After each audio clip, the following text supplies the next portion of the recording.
On my 9th day in Scotland and second full day on Islay, we visited 4 distilleries, the first of which was Bruichladdich Distillery.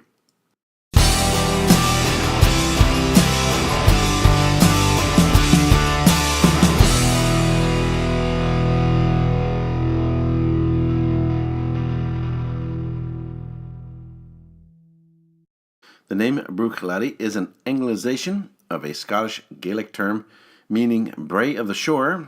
A brae is a wide isthmus, steep bank, or hillside.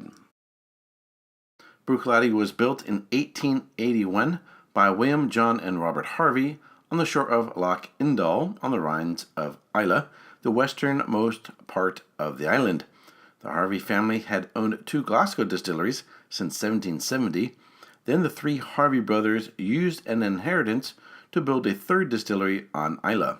It was designed by John, engineered by Robert, and financed by William and other family members. Many other Islay distilleries were originally farmhouses that were converted and thus had to create short stills that would fit into the building. In contrast, Bruichladdich was designed to be a distillery, so they structured the building to fit larger, taller, and narrow-neck stills that create a very unique, lighter style than the older farm distilleries.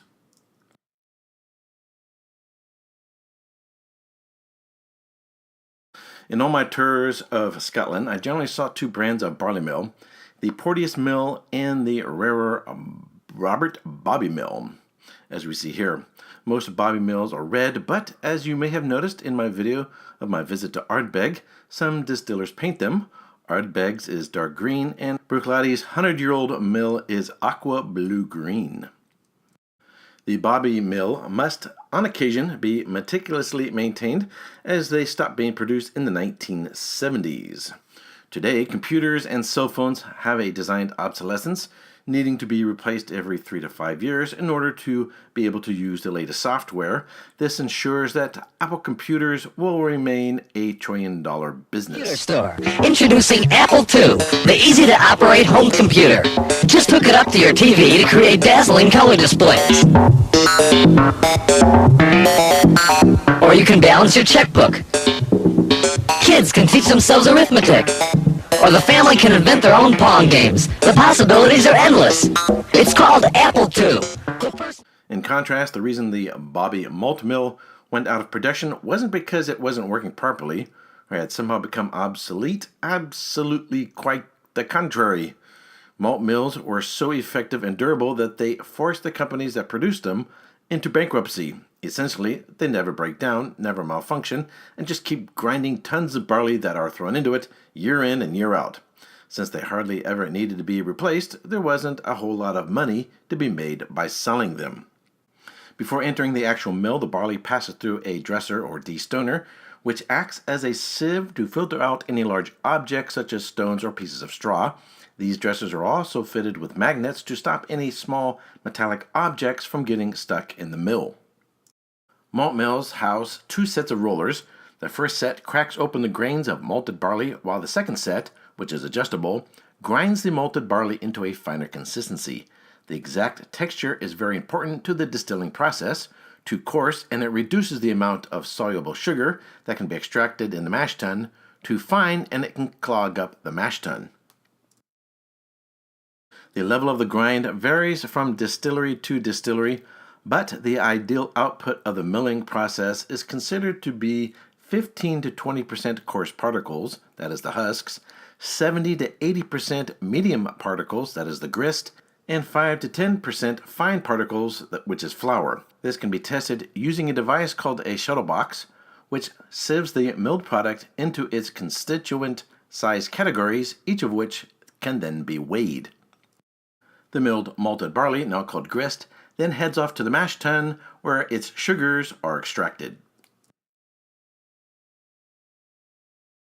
To convert the starch to sugar, Bruichladdich Distillery uses the original open 7-ton mash tun, the only one on the island and one of only a few still in existence. There are different types of mash tuns. This is a Victorian rake and plow, which resembles a huge pan of porridge being mixed by a giant rack and pinion rotating rakes. Most distilleries use a modern enclosed Lauter tun developed by German beer brewers. Bruichladdich ferments the wort in 6 wooden washbacks made from Douglas fir, sometimes referred to as Oregon pine. Together they can hold 210,000 liters. Generally speaking, Bruichladdich produces 3 spirits, unpeated whiskies, peated whiskies, and in 2011 they began to produce gin, which they label the Botanist Islay Dry Gin. To produce gin, in 2010, they installed an unusual 5th still called a Lohmann still, which is a defunct experimental cross between a coffee and pot still that was designed with a thick, column-like neck with a removable sections inserted. The aim was to create more character and variety of styles of spirit by imitating the effect that different lengths of still neck would have. The versatile still had plates, like Roman blinds, which would be opened, and varying length of line arm for a lighter or heavier spirit. The first Lohmann spirit still was installed in 1956 at Inverleven, part of a ginormous Dumbarton grain distillery complex on the banks of the Clyde River.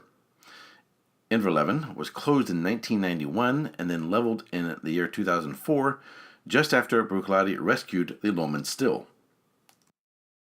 Master distiller Jim McEwen then designed the neck section, the Silver Gatling, and named it Ugly Betty. In addition, there are 2 wash stills, which together hold 23,000 liters, and 2 6-meter tall spirit stills, which together hold 21,000 meters. Much of the equipment in use is the original Victorian equipment, and the process is gravity-fed and no computers are used in production. The distillery's preferred whiskey strength is 50% alcohol by volume, reduced from natural cask strength with Islay spring water. Bruichladdich is experimental in their cask use.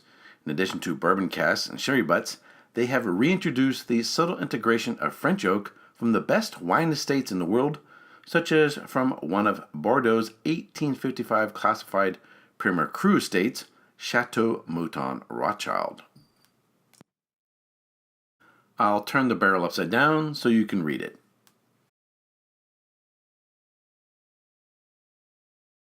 All of the distillery's whiskeys are sold as single malts. Those designated Bruichladdich are unpeated. Those designated Port Charlotte are heavily peated. And those designated Octomore are super heavily peated. Alrighty, so this is a Port Charlotte 2007 CC01 aged in cognac cask, heavily peated Islay single malt, bottled at 57.8% alcohol by volume. Non-age statement, but it's a 2007 vintage, so you do the math on when it was made, when it was bottled, and so forth, and you know how old it is. It's 8 years old. Alright, so I reviewed this live during a Whiskey Church episode in which I was discussing old world versus new world wines and whiskeys, but it's gotten down below the shoulder now and had a little bit more time to breathe, so I want to give it a more formal review.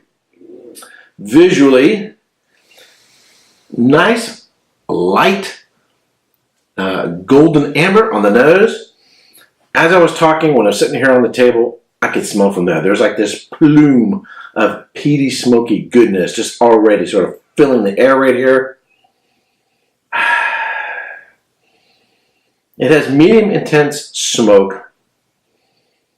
Definitely some red apple, a little peach, a little pear, but it's all candied fruit notes. So it's not dried fruit, it's not fresh, it's candied. So on the nose, it seems a little bit sweet.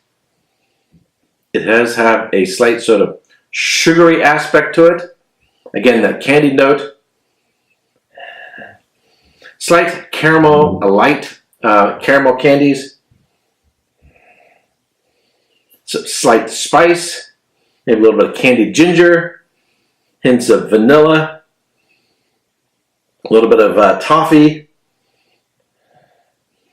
Again, medium intense peat, and smoke. Not only is it medium intensity, but it is really well integrated into the spirit.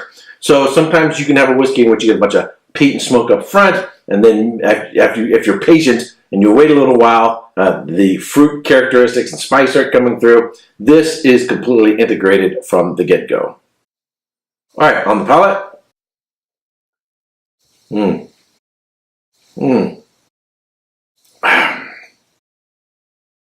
One more. This is a spectacular whiskey.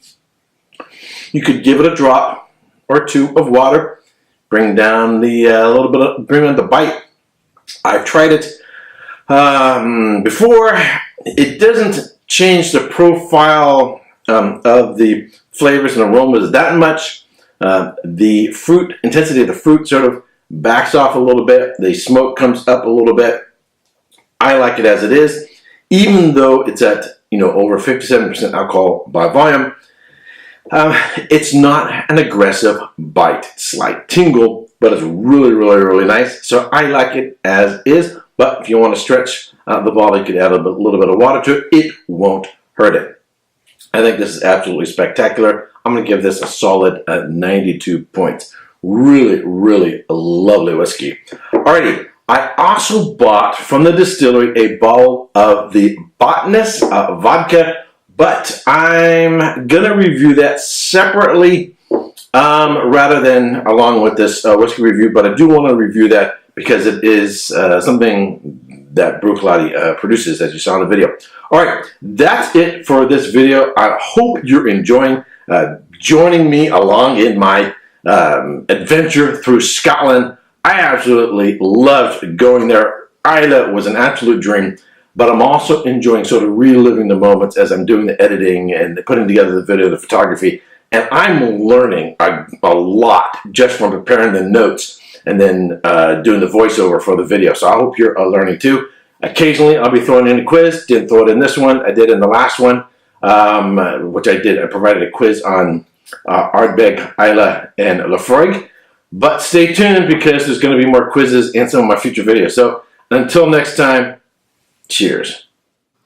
If you have benefited from my wine or whiskey studies and you wish to support this ongoing work, I ask that you become a Patreon supporter. The link to my Patreon account is in the description box below.